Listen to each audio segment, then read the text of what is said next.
Breaking right now, new calls for Prince Harry and Meghan Markle to have their titles stripped, as well as Prince Andrew and Sarah Ferguson, as the Sussexes join an anti-AI celebrity campaign designed specifically to annoy Donald Trump's White House.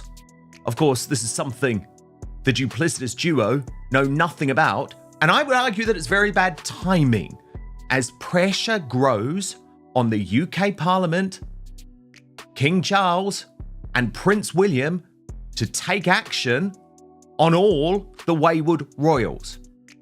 Now, I believe this latest intervention from Harry and Meghan is exactly why their titles and their right to be called a prince and duchess must just go. Look at this. Prince Harry and Meghan join call for a ban on development of AI superintelligence. What the hell do they know about that? As Nancy Sidley rightly pointed out, actually, what Meghan Markle is doing lately is being reduced to catering events for D-list celebrities just to be invited to parties. To our royal YouTube sensation, P. Diner now. P. Diner, look, the royal family is dealing with a massive crisis. And the Houses of Parliament in the United Kingdom today, Keir Starmer, the Prime Minister, has for the first time, and he did so reluctantly, but back to call for some type of investigation into Prince Andrew regarding where he's living. So the idea that in this current climate, Prince Harry and Meghan Markle think this is a great idea for us to start lobbying against the White House position on artificial intelligence is insane. It's completely insane. Right now, all they should be doing is keeping their head down and saying nothing, because P. Diner, I would argue, don't just deal with Prince Andrew. You've got to do them all in one fell swoop. Yeah, absolutely. I just think everything that Harry and Meghan try to do is they put their hands in so many different things. Meghan can't even decide on, what brand she has. She is so indecisive and so unclear about things in her own life. They should definitely keep their hands out of this, all the things that are going on now with Prince Andrew. And then, Harry and Meghan pulling all this in now, it's just making things more chaotic. They need to really just be quiet and focus on your family, your life, because it's already in a shambles, let alone trying to now put your hand in this AI superintelligence. It just shows how unclear and how unguided they are with everything. And it just makes chaos, I think, for the royal family now to have to deal with, to be quite honest. Breaking right now, fresh calls to strip titles from Prince Harry, Meghan Markle, Prince Andrew, and Sarah Ferguson, and it's their own doing. The Sussexes have jumped onto an anti-AI superintelligence campaign that's being read in Washington as a political poke at Donald Trump's White House. Whatever you think of AI, this is spectacularly bad timing. Parliament, the palace, and Prince William are already under pressure to deal with wayward royals. My view? This latest intervention proves it. The prince, the duchess, the HRHs, all of it has to go. And P. Diner, when you think of the fact that it feels almost inevitable that the Prince Andrew situation is not going to end at him just voluntarily walking away and saying, oh, I'm just not going to use my HRH. I'm not going to refer to myself as the Duke of York, because we know, don't we? We know from contemporaneous evidence in terms of Harry and Meghan that that's what they might say to get through the storm, but then they do continue to use the titles. I mean, Meghan has been commercializing the Duchess of Sussex title now for years, despite the fact she told the late Queen Elizabeth II she would never do that. And we also know she's using the HRH title in private correspondence too. So I don't have any trust when Andrew says, oh, don't worry, I'm not going to use these things, because one day he will want to. So even though it's very risky, right, for the court to start getting involved for the Parliament to start getting involved in this, Prince William's plan is that there could just be one letters patent, one bill, and it would deal with Andrew, it would deal with Beatrice and Eugenie, it would deal with Meghan and Harry, But also critically, P. Dinah, it would deal with Archie and Lili too.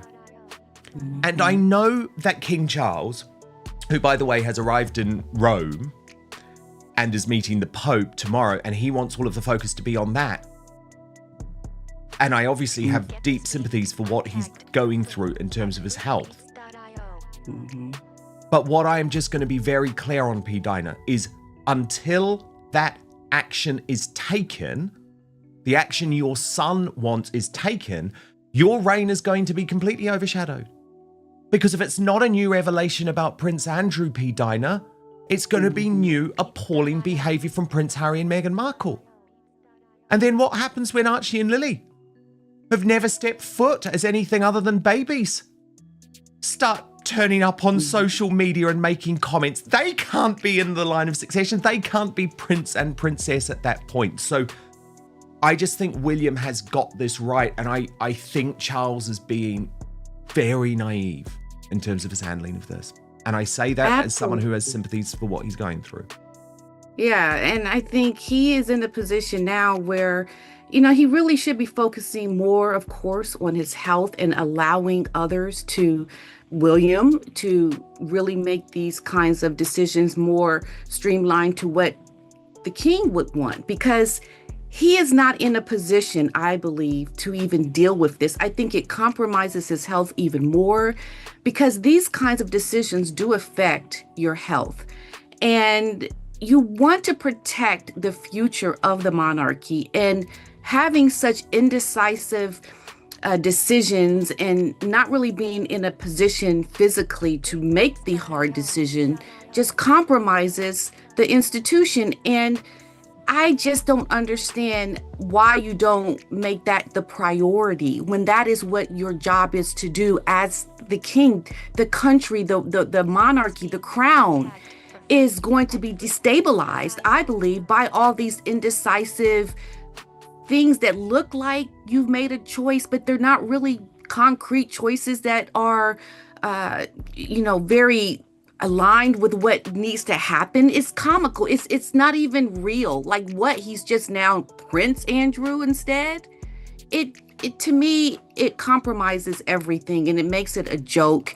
And I just want William to really make the decisions that he needs to make. And I also think that part of the reason that the king is so indecisive is because he doesn't want to look like the bad guy when it does come to Harry and Meghan, because of all the race things. I do think race plays an issue in it with Meghan, yes, because they don't want to look like they're taking something away from this Black girl. Because trust me, in America, they will make it about race, even though we know it's not. They have to be very careful. So I think aligning the decisions around the crown, or the titles, with what happens to Eugenie, Beatrice, and Andrew, make it a big pool of people that are going to have the same things happen to them. Because it's not just about your brother, and it's also not just about your Black daughter-in-law or your mixed-race daughter-in-law. Right. And the thing is, P. Dinah, look, I do completely hear what you're saying, and I do understand what you mean, and I'm sure the woke mob would absolutely weaponize it. In saying that, I would argue that's really hard to do with King Charles. I mean, he literally walked this woman down the aisle. Do you know what I mean? When she decided to leave her own father in Mexico. But they would still, because for them, they only see race. True. Even if you point out things around, well, he walked her down the aisle, and, they would say, well, he had to, or he did that to save face or whatever. They will come up with something, right? They will definitely make it about race. I mean, I don't think that they will. And this is where, though, I think there needs to be a sense of ruthlessness. And what's a little bit frustrating for me is that William is prepared to be ruthless, right? And he will be ruthless when he's king. So Charles, at this point, could play a bit of a strategic game here and sort of say, look, I'm focusing on my cancer treatment. My son is, and I'm not saying he would say this publicly, P. Dinah, but it could be briefed. My son is taking the lead because, of course, he's working on this project about what the future of the monarchy is going to look like.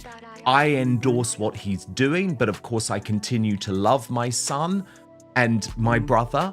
It would make so much sense. It would honestly make so much sense. And as you say, if they're all in there as one big pool of people, then it is much harder to make this about race or make this about victimhood. But of course, we know this is one of the reasons why Harry was so desperate to be face to face with Charles, because he's emotionally blackmailing him. He's guilt tripping him, because it is their absolute worst nightmare to lose the titles. And remember, Meghan has even said of Archie and Lily, it's their birthright. And it's like, well, it's only their birthright because of what George V did back in 1917, I think it was. Right. And, you know, the world is about to move on. And the fact that you think that you can raise your children in Montecito to be little Americans who don't even return to the United Kingdom because you think we're such an unsafe hellhole, it's delusional. Of course they shouldn't have titles. They should not have titles. I mean, make the hard decisions. That's what you are there to do. I mean, I don't understand how you can be in such a high position and waver on like making the decisions that you're in the position to do. Like, that's what you need to do. Meghan, I'm telling you, this woman needs to be put in her place. And the fact that you now have this whole issue with Andrew, hey, it's kind of a blessing. Hey, let's make some decisions right now. This is the time to do it. 100%. I mean, what happens if you wait? Use this as an opportunity, because trust me, P. Dunny, you know, I'm here in London and I'm very tapped into what's going on at the moment. And the drumbeat coming from Westminster and even coming from Buckingham Palace, P. Dinah, is that it's just going to be impossible for Charles to not take further action against Andrew. The monarchy is running on thin ice, a sick king, a shrinking roster, and a public patience that's wearing out. Into that, the Sussexes use royal styling to megaphone policy demands on US tech and the White House. Royals don't freelance foreign policy, especially while still trading on titles and a glossy page on the royal website. That page equals perceived endorsement. It emboldens them to wade into every trending flashpoint. Today, AI, yesterday, social media, tomorrow, whatever moves the algorithm. While the palace is firefighting Andrew and legitimacy questions at home, the optics undermine the crown when it can least afford it. And so do it all now. Do it all now.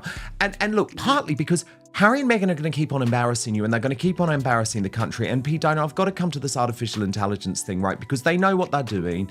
They know what they're doing. Yeah. The background to this is that it's something that Trump doesn't really want to happen. He's with the tech giants. And so Harry and Meghan, and this is from the AP, so let me just take you through it because it's a little bit complicated, but Prince Harry and Meghan have joined prominent computer scientists, economists, artists, evangelical Christian leaders, and American conservative commentators Steve Bannon and Glenn Beck to call for a ban on AI superintelligence that threatens humanity.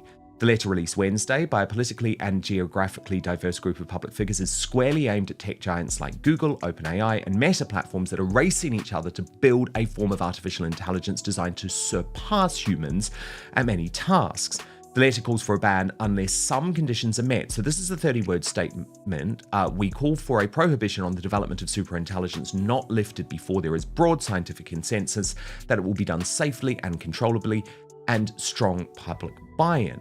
In a preamble, the letter notes that AI tools may bring health and prosperity, but alongside those tools, many leading AI companies have the stated goal of building superintelligence in the coming decade that can outperform all humans. Now, Harry, though, P. Dinah, wasn't just happy to leave it at that and sign his name. He added a personal note. Now, remember, Harry's the dunce, right? Harry shouldn't have passed any of his school exams if he hadn't had favourable treatment at Eton, okay? But he's decided to weigh in and say, the future of AI should serve humanity, not replace it. I believe the true test of progress will be not how fast we move, but how wisely we steer. There is no second chance. Now, the hilarious thing about this, P. Dinah, is he signed this alongside people like AI pioneers Joshua Bendigo and Jeremy Hinton, co-winners of the Turing Award, which was the top prize for computer science. Hinton, who won a Nobel Prize last year.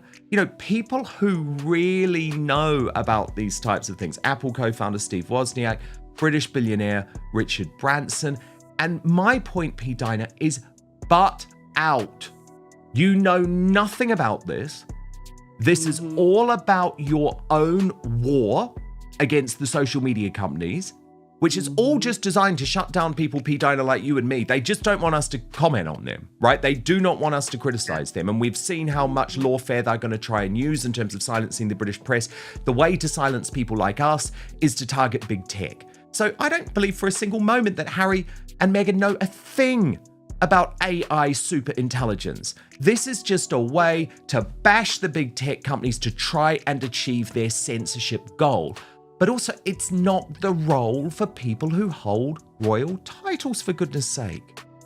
Absolutely. And this is part of the problem with Harry and Meghan still being attached on the website to the royal family. Like, they are emboldened because to the Americans, to these tech giants, they essentially have the backing of the royal family to, vouch for the voices of Harry and Meghan because they're still attached to the crown, right? So Harry and Meghan, putting their 2 cents into this is somewhat validated by that. I'm sorry to say it, but to me, that's what it feels like. And also, what Harry and Meghan have done in the past, and we've seen it, they attach themselves to whatever the current movement is. When we had the Black Lives Matter, they were doing things around Black Lives Matter. When we had COVID, they were trying to put their 2 cents in around COVID.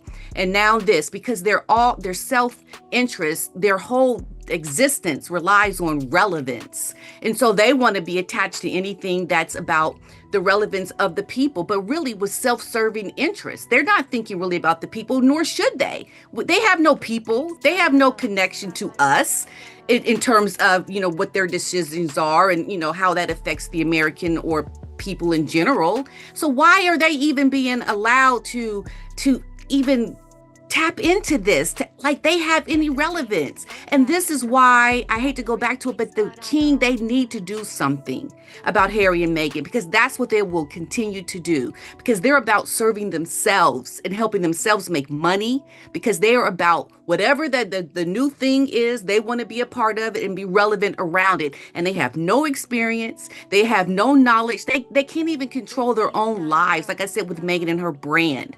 So why are they even putting out a statement? That shows you that they will take anything that they can in connection to the royal family to find relevance, because they want to put their noses in everything, even though they don't have the experience. They don't even have the background to be able to say anything around superintelligence. It just makes me so upset that nothing, absolutely nothing, has been done to curtail this couple, to slow your roll, get in your lane. You have no need to be commenting about any of this stuff. The royal family should be outraged that there was even a statement put out by these 2 wackadoos. What are they doing? It's senseless. Enough half measures. The fix is a single, clear package. Letters patent plus enabling bill. Remove princely styles and HRHs from all non-working royals in one sweep. No carve-outs, no loopholes. Who's covered? Andrew, Beatrice and Eugenie, Harry and Meghan, and critically, Archie and Lily going forward. If you're not serving, you're not styling. Website and usage rules, immediate delisting from working royals, explicit bans on using titles commercially, and penalties for breaches. Consistency shield, act across the board on the same day. That neutralizes grievance politics and ends the "we'll promise not to use it until we do" routine. Future-proofing, park styles for the whale's children until adulthood and choice of service, keeping the working team lean. Other monarchies have streamlined to survive. Britain can too. This is about clarity, not cruelty. It's interesting you mentioned the royal website, P. Dinah, because there's quite a lot of outrage, actually, about this. Let me show you what the Office of Indy posted. This is disgraceful, and according to Taz added, they only removed the title of Duke, but not the man. So these 3 are still on the working royals part of the website, as in they still look as though they represent the Crown, the UK, and the Commonwealth. Sorry, but this is an epic misstep. All of them need removing. And again, P. Dinah, this just feels like weakness to me. Yes, it's an awkward conversation to have, but why are they on the website? Right. It like I said, that just emboldens them. They know nothing is going to happen. They're on the website. They're validated by being on that website. They're emboldened to make statements, to put out things to show that they still have relevance. They're connected still to the monarchy, even though what Meghan doesn't want to ever step foot again in the UK, right? Like, your connection to the monarchy is null in existence. So why are you being made to appear like you do have relevance and that you have a voice behind the royal family, when we know what the truth is in your connection to the monarchy? It's making, I think, the monarchy a mockery. It's make the bold decisions that were made by other royal families, right? That there wasn't there a queen that took away the titles of her grandchildren. Like, you need to do that because the future of the monarchy is dependent on these tough decisions. It really is, because they will make themselves relevant in America, and the people of America will take them to be relevant as long as nothing is done, because they do have their supporters, right? Meghan is very tenacious. She's going to do any and everything she can to make her voice heard. As long as her voice isn't being stifled by those in the monarchy, she's going to run with it and do whatever she can. That should be very frightening to the monarchy. Big time. And look, there is criticism that is coming towards King Charles over this. Canal Citadel, who I have a lot of respect for, speaking about the royal website situation on X, wrote, when people get tired of being taken for donkeys by King Charles, they will start opening their eyes and realizing there is no long game. All King Charles does is smoke and mirrors. He always says what people want to hear to avoid backlash, but never follows through in a substantial manner because he is simply not interested in fixing any issues when he can leave them to William to deal with. So truly what happened over the week is that Andrew relinquished the Duke of York title in exchange for him keeping all his royal privileges and luxurious lifestyles. Andrew gets to live in his 40-room mansion without any legal punishment. His punishment is that he now gets to be called simply Prince Andrew. Oh, the punishment. Please, may I be punished like this in life? Please, what a mockery. King Charles is making a mockery of the monarchy. So, can you understand that, P. Dinah? Absolutely. I mean, you have people saying it loud and clear what it looks like. And I think more than ever with social media, the people are able to voice their opinions. Listen to them. I don't know who the people are that are around the king and, the royal family or the institution, but you've got a great thing here with social media and people voicing their opinions. You're being given the green light. Hey, go do something now. If you're afraid of not having the people behind you, that's not the case here. The majority of people feel like this, and I don't understand why action hasn't been taken already. It just shows how cowardice they are. It really is not a good thing. It definitely gives me a second look at the institution. It's like what? You're not going to do anything? It's senseless. It's crazy. It just infuriates me. I just hope William, which I believe he will, make these hard decisions. You have to, because the future depends on it. P. Dinah, Ninaki Priddy, someone who comes up every now and then, very close friend in the past of Meghan Markle, including a teenage friend. Now, she has popped up on X, and you've been engaging with her actually, because she posted after some criticism of accounts like the Royal Grift. According to some, I'm not me, which begs the question, who's been living my memories?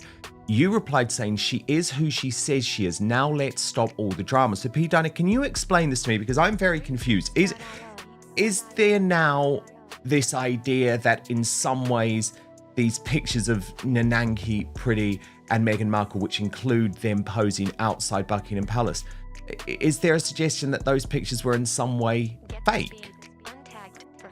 Apparently so, and I don't understand why it's so hard to believe that this is real. And to go back, she grew up with Meghan since they were, I think, 2 years old. this girl knew Meghan very well. Ninaki knew her very well. They grew up together. This story has been put into books with like Tom Bauer. Like, these are well-researched stories that they did go to the United Kingdom. There's claims that they never even went to the United Kingdom. And there's no fake photo from that time. I mean, yes, we have that now, but there's no way these are fake photos. I think what's happened, Dan, are people are suspicious of Ninaki because they think she might be covertly still working with Meghan to undermine, certain things. But Ninaki, we know, has revealed a lot of things that are very damaging to Meghan. Meghan is not in contact with Ninaki. I actually spoke face to face with Ninaki. I speak with her on social media. I know it's her 100%. So if you need validation that she is who she says she is, then believe what I'm saying to you, that she is who she says she is. And she is not trying to work with the Sussex squad and trying to do all these things secretly with Meghan. It's senseless. I think people are so caught up in what's happening with the Sussex squad and with Meghan that they think there's these undercover things happening now with her childhood friend. It is ridiculous. I have spoken with Ninaki and I've seen her talk with me, okay? That is so ridiculous to me that they're making drama now out of all of this. Stay focused on the issues at hand and stop trying to make drama out of something that's not there. There's nothing there with her. She is who she says she is. 100%. And you know that I feel exactly the same when it comes to a lot of the very unfair criticism of the Markle family.